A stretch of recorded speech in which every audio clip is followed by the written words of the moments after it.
नेते माजी मंत्री डॉक्टर बाळासाहेब विश्वजी कदम, माजी आमदार आणि जिल्हा काँग्रेसचे अध्यक्ष माननीय विक्रम दादा, मंचावर उपस्थित सर्व मान्यवर, या ठिकाणी काँग्रेस पक्षाच्या प्रेमा खातीर या ठिकाणी उपस्थित असलेले सर्व येणाऱ्या महापालिकेचे इच्छुक सदस्य, महापालिकेच्या कार्यकर्ते, जोरात काम करणारे सर्व कार्यकर्ते, बंधू भगिनी मित्र, खूप वेळ बोलायचं नाही, या पुढचे कार्यक्रम आहेत आणि आता बोलण्यापेक्षा निवडणुकीचे कार्यक्रमाला जायचं आहे. उद्या मुलाखतीचा दिवस ठेवलेला आहे.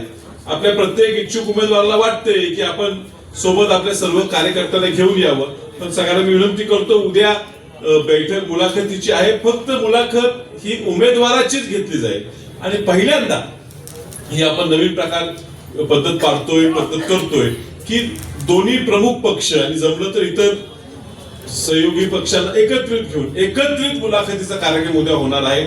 जे इच्छुक आहेत त्यांनी अध्यक्षांची संपर्क साधून कुठे आणि किती वाजता उद्या यायची माहिती घ्यावी.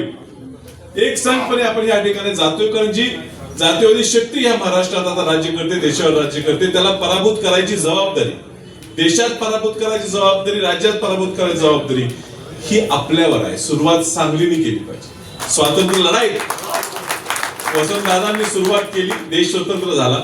ह्या भाजपपासून स्वतंत्र ह्या देशाला करायचं असलं तर सांगलीतनं ही मशाल पेटली पाहिजे. ही मशाल पेटायची जबाबदारी विश्वजित कदमांच्या खांद्यावर आपण सगळ्यांनी मिळून दिलेली आहे आणि म्हणून ह्या सांगली शहरात बाळासाहेबांनी निवडलेला अध्यक्ष झालेला आहे. कुणी काय गैरसमज करू नये. कुणाचं असते पेपरला कधी कधी बातम्या ह्याची त्याची काही झालेलं नाही. कुणाला काय गैरसमज असेल, काहीतरी बाबा मध्ये माचीस टाकू की काडी टाकू, पडणार नाही. ही आम्ही दोघं एवढे एकजीव झालेलो आहे. त्यामुळे कुठला निर्णय कसा झाला तो आम्ही दोघं मिळूनच घेतो. कोण वर आणि कोण खाली नाही, एक संघपणे. हीच अपेक्षा आमची कार्यकर्त्यांकडे आहे. कधी तुम्हाला संधी मिळेल, कधी आम्हाला संधी मिळेल. मंगेश चव्हाण शेजारी बसले, ते इच्छुक होते, पण राजेश नाईक अध्यक्ष झाले, तर त्यांना स्वतः अध्यक्ष झाल्याचा आनंद त्यांना झाला. करीमभाई मिस्त्र झाला, नायकडून झाला, जमादार स्थानात झाला, सगळ्यांना झाला, मेंढेवरून झाला.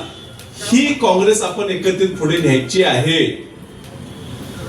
आणि त्यामुळे तुम्हाला सगळ्यांना विनंती आहे, खालीपर्यंत उमेदवारी एकाला मिळेल, 3 लोक नाराज होतील. आज सत्तेत जाणं गरजेचं आहे. हा जिल्हा, हे शहर हे काँग्रेसच्या विचाराचं आहे, हे दाखवण्याची गरज आहे. म्हणून आपण एक संघ आलेलो आहे. राजेश नाईक, तुम्हाला ही खूप मोठी संधी या ठिकाणी.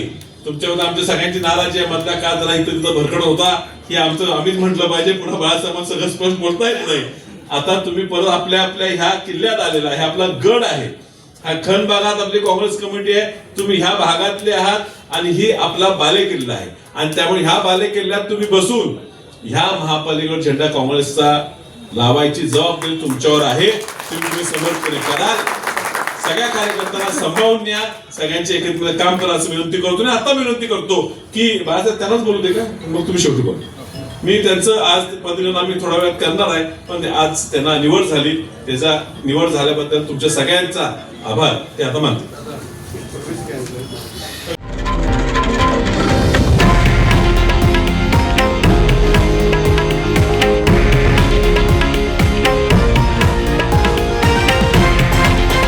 हे आहे देशातील नंबर 1 न्यूज नेटवर्क आणि आपण पाहत आहात TV9 मराठी, एकमेव.